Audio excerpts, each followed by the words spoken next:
Hi guys. In this video, I wanted to organize my thoughts and start a discussion. A lot of you have been, it came up in class the other day. What does it mean to be good at physics?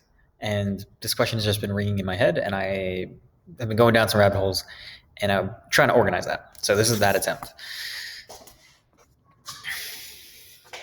And I even had some discussions with my seniors, thinking about sort of inputs versus outcomes. Let me guide you through the crazy. I think part of the high school physics classroom is influenced by the field of physics. And so I was thinking, what does a good professional physicist mean? And I moved away from good. I'm trying to think like successful. Good is very vague. I think successful, they're getting at it a little bit. So what is like a professional physicist, someone who's in the field of physics? What does success look like from them? I also should confess, this is from an outside view. This is just from what I see. I don't know many professional physicists intimately. It's like my professors are my biggest exposure to that, and from what I've seen from talks and stuff. So this is all just my perspective. It's fluid, as you can say. So I'm not trying to say this is the way it is. This is just the way I see it right now. And I think, and I want to just lay this out. So professional physicists, what does a successful physicist look like or do? I think, we think of like traditional metrics are, getting grants and presenting at conferences, sort of influencing ideas, publishing, definitely in journals. It's like if you're not publishing, then you're not, securing funding, then you're not going to be employed for very long. So that's like the traditional metrics. But, that's like kind of going through the motions. So if you're thinking of the field of physics itself and like what is successful or what would help you sort of move the field, advance the field, grow the field, the thinking of the field itself, I think originality and like coming up with breakthrough ideas for whatever reason, whether it's fortune or, just hit you or you're building on someone else's work, like those original ideas being published in journals or being presented in some way or being clever and solving certain, tough research issues or some, deriving something new and useful. That is, I think, what is essential to the field itself. And I think also, being like up to date on the research is there. But there's this element of originality. Like if you're just solving things that have already been solved, you're not really advancing the field. And I think that is hard. There's a lot of pressure there when you're thinking about that, because it's like, there's no formula for being original.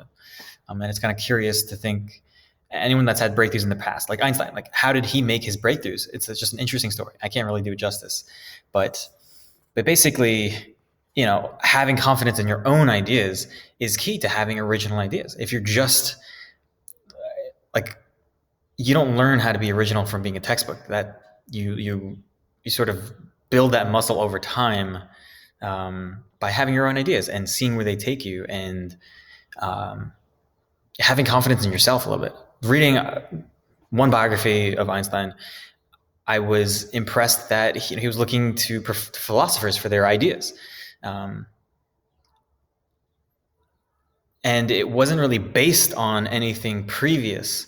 Some of Einstein's breakthroughs came from the way he thought the world ought to be, or he's like a hunch and just going with that. I think that's sort of the elements of originality, of like having a hunch and willing to go to bat for that, even if like the other professional field is saying, no, that's not the way the world works. So it's professional. But I'm also thinking that the traditional metrics of success, like whether you get funding and whether your journal articles will be published, that is influenced by our culture and society. It's like, there's people making those decisions, and funding, it's tied to government structures.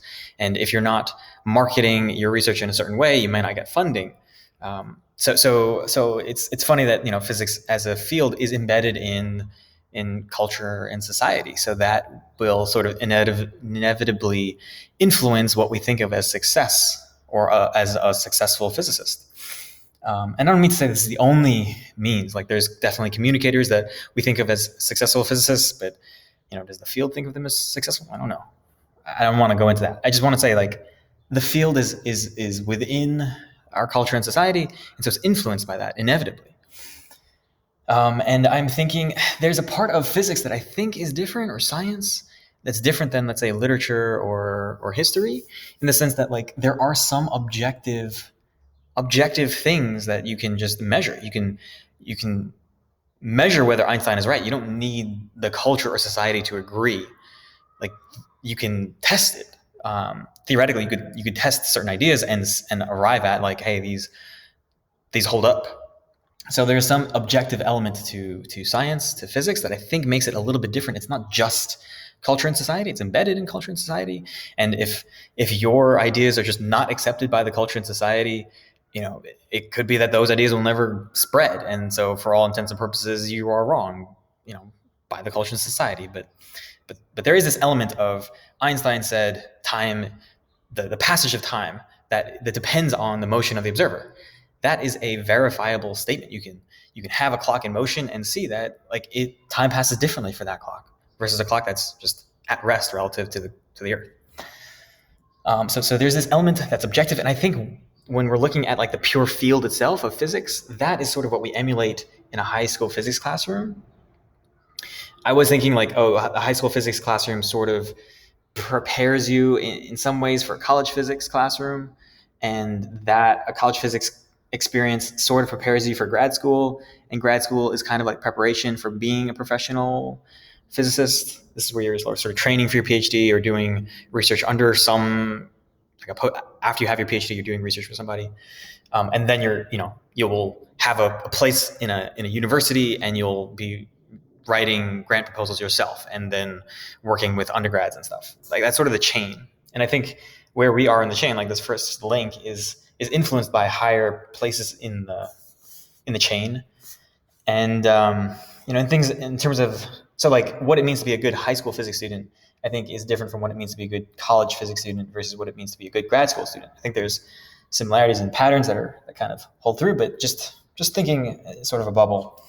High school physics, I think what we think of as a traditional good high school physics student is like the one that's probably going to get a good grade, the one that, like the archetypical good student, just like